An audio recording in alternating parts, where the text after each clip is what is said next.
د اوستا نهمه یسنا یا اخونه همایشته 11 بند.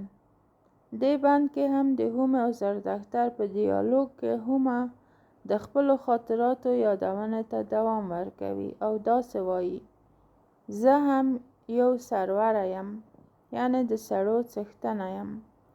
ژنه یعنی ځوانه یم.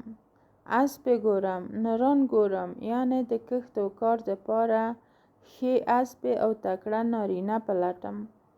او ورپسې داسې ادامه ورکوي: ایشونې یم، د ایشونې دپاره یم. یا ښایي مطلب یې ایشونه نه بلکې ویس او اوسېدنه وي. هومې دلته ځان د ایشونې دپاره زیړ بوټی بللی یا د اوسېدنې انګېزه یې ځان ګڼلی چې روزنه یې په برو ځایونو یا غرونو کې کېږي او ځان یې د هسکو سیمو ونه بللی. او بیا خپلې نښې بیانوي او زردښتر ته وایي: رپېدنه او ځوړندونه یا زیړونه مې خلکو ته ښکاره کوه، دا زما نښې دي.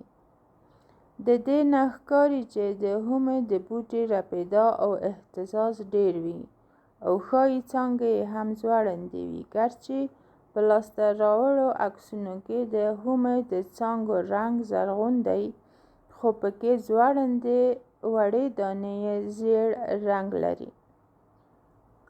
هومه خپل نور صفات هم بیانوي: تاو مې ښه دی او میړونه او خلک به مې د سوځولو او ښه حرارت دپاره هم خوښ کا.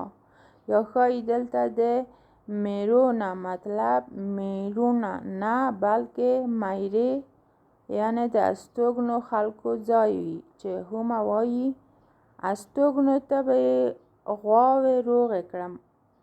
نو ته زما نښې ورته ووایه، زما د ایشونې دپاره دوی ته اوبه وسپاره، د خپل پته و نښان زیاتولو دپاره، د خپلو شتو او هستیو د ډېرولو او پراخولو دپاره وګرځه او زما بوټي ومومه.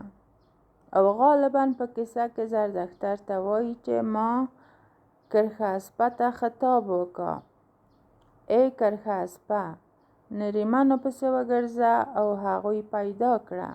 که څه هم د اوستا تراجمو کې نریمن د کرښه اسپه لقب او صفت ښودل شوی، خو کیدای شي دلته هدف د نریمن کرښه اسپه څخه د خاص شخص پر ځای د بزګرو نریمنو او میړونو موندل، زیاتول او په کرښنه کې د هغوی د کار نه ګټه اخیستل وي. او کرښه اسپه نوم یې د بزګرې ټولنې د یو قوي سمبول په حیث راوړی وي. هغه بزګره ټولنه چې وروسته په پښتني افسانوي تاریخ کې په تحریف شوې بڼه د کرلان په نوم د پښتنو یو ښاخ بلل شوی. د کرلو د فعل فاعلي جمع. په داسې حال کې چې اصلي تلفظ او معنا یې همدا کرخن یعنی بزګر او زارع اوریان دي. زما په نظر د کرد او کردانو نوم هم د همدې اوریاني څانګې یعنی کرخن بل تحریف شوی شکل دی چې هغوی بیا ډېر پخوا تر بین النهرین پورې مخکې تللي وو او هلته یې کرخنیزه ټولنه او د آسونو استعمال عام کړی و.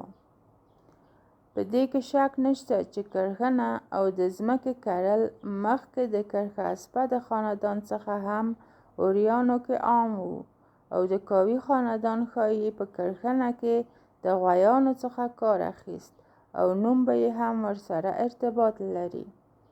خو غالباً هغه کرخنې په هوارو ځمکو کې وې او د کرښه اسپه د کورنۍ ځانګړتیا دا وه چې د نورو ورونو او تربرونو څخه بیل یې د هندوکش په سویلي لمنو احتمالاً له وردګه تر کابل سیمو کې د اسپو په واسطه د ځمکې یوي او کرل پیل کړل.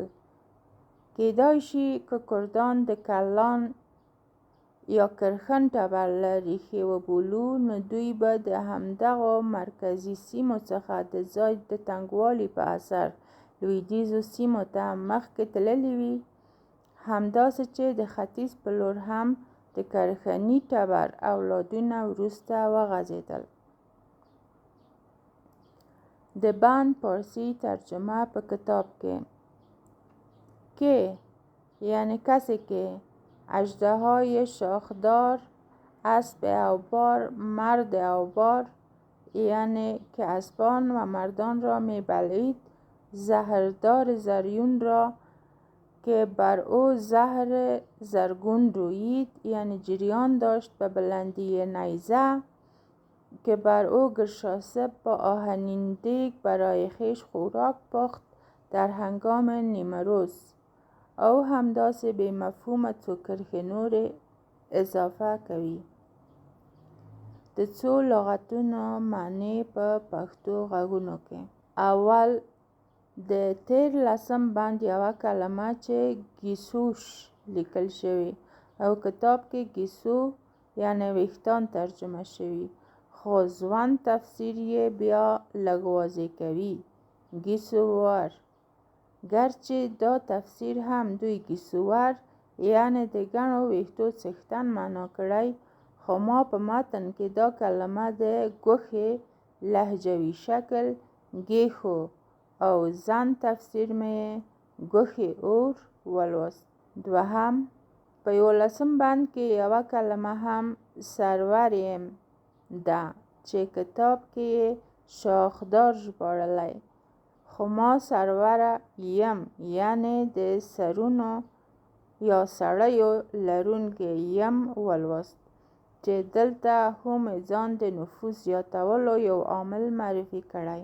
دریم رپیدونیم چې لغتنامه کې ترجمه نیمروزي لیکلی، خو ما رپیده ونیم رپیدونکې ونه ولوست، ځکه هومې د خپل بوټي رپیده د خپل پیژند یوه نښه بللې ده.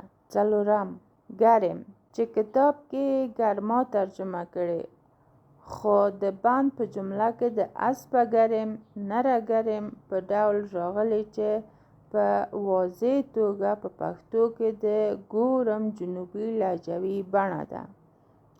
اسبه ګورم، نران ګورم یعنی اسب او نران پلټم او مومم تر څو زیات شي. دا یوه استعاره ده دې ته چې د هومې په استعمال د خلکو او حیواناتو نسل ډیریږي. 12 بند به بل پروګرام کې راوړو.